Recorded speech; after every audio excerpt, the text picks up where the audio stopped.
o'lib ketadigan dunyoda nima qilasan? O'lib ketadigan dunyoda muncha joningni jabborga berasan.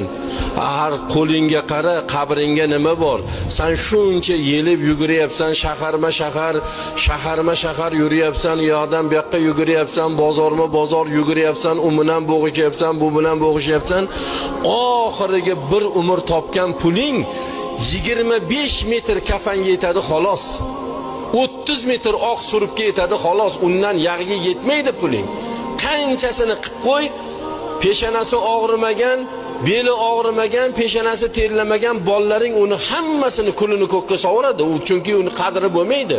O'shaning uchun birodarlar, qabrni harakatini Alloh taborak va taolo shuni aytayaptiki, har bir inson Allohdan qo'rqsin, qabri uchun nima tayyorgarlik qilganiga qo'liga qarasin.